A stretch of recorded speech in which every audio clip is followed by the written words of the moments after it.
people are voting for me, and I'm here. And I told you that I survived several times.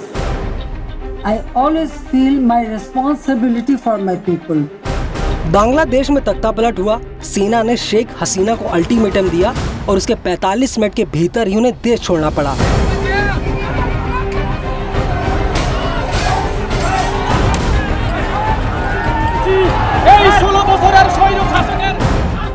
अभी तक आप ये कहानी सुनते आ रहे थे, लेकिन हाल ही में चौंकाने वाली रिपोर्ट सामने आई है, जिसमें बताया गया कि शेख हसीना के देश छोड़ने की स्क्रिप्ट 8 दिन पहले ही लिखी जा चुकी थी। दिलचस्प बात यह है कि ये बात बांग्लादेश के विपक्षी नेताओं को भी पता थी। मीडिया रिपोर्ट्स में बताया गया कि बांग्लादेश में तख्ता पलट और शेख हसीना की हस्ती मिटाने में उनके अपनों की बड़ी भूमिका रही है। खुफिया रिपोर्ट की माने तो बांग्लादेश के कानून मंत्री, law secretary, bank of Bangladesh के गवर्नर, आईटी मंत्री और खुफिया ब्रांच के हेड के गलत फैसलों ने ठंडे पड़ रहे आंदोलन को और भड़का दिया।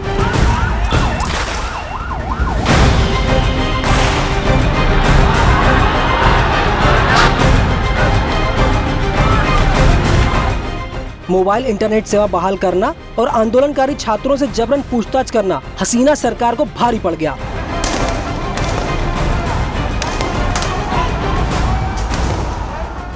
खुफिया रिपोर्ट में बताया गया कि बांग्लादेशी सेना के इंटेलिजेंस विंग के directorate general of force intelligence के कुछ अधिकारी और कैबिनेट के कुछ मंत्री हसीना के प्रति वफादार नहीं थे।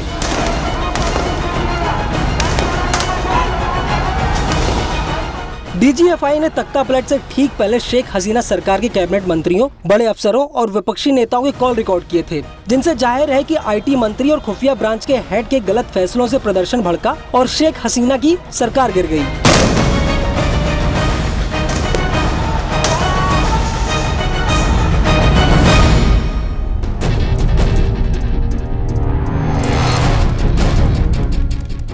खुफिया रिपोर्ट की माने तो शेख हसीना को प्रधानमंत्री पद से हटाने का प्लॉट बहुत सोची समझी साजिश के तहत तैयार किया गया था। 15 से 20 जुलाई के बीच छात्र आंदोलन का पहला फेज सेना और पुलिस ने प्रभावी रूप से काबू कर लिया था।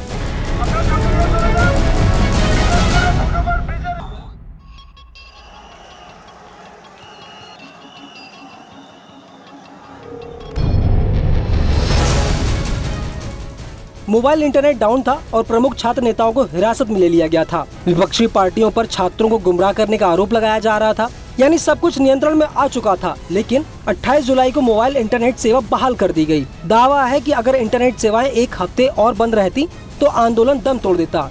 हालांकि आईटी मंत्री ने हसीना से बिना पूछे सेवा बहाल कर दी। इसका नतीजा उम्मीद से भी ज्यादा खतरनाक निकला।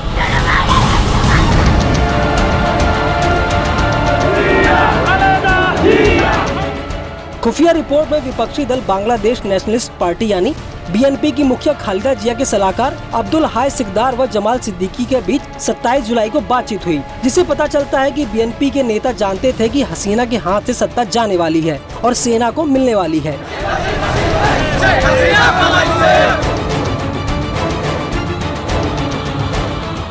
इन सब के बीच बांग्लादेश की अंतरिम सरकार के मुखिया मोहम्मद यूनिस का बयान भी आ गया है। उन्होंने शेख हसीना पर बड़ा आरोप लगाया है। उन्होंने कहा, सत्ता में बने रहने के अपने प्रयासों में शेख हसीना की तानाशाही ने देश की हर संस्था को नष्ट कर दिया है, न्यायपालिका को बिल्कुल तोड़ मरोड़ कर रख दिया है। 1.5 दशक की क्रूर कार्रवाई से लोकतांत्रिक अधिकारों को दबा दिया गया है। उनके शासनकाल में हुए चुनावों में खुले तौर पर धांधली भी हुई है।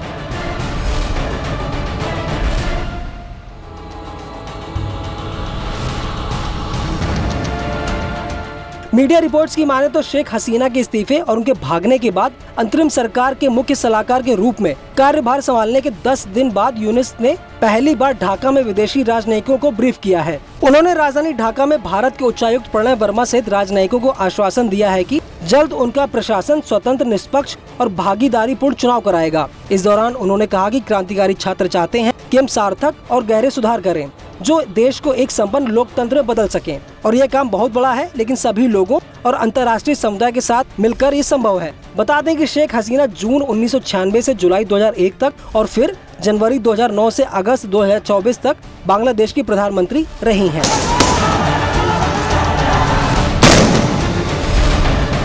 इस खबर पर आपकी क्या राय है, हमें कमेंट करके जरूर बताएं और ऐसी ही खबरों के लिए बने रहिए न्यूज़ 18 इंडिया ओरिजिनल्स के साथ।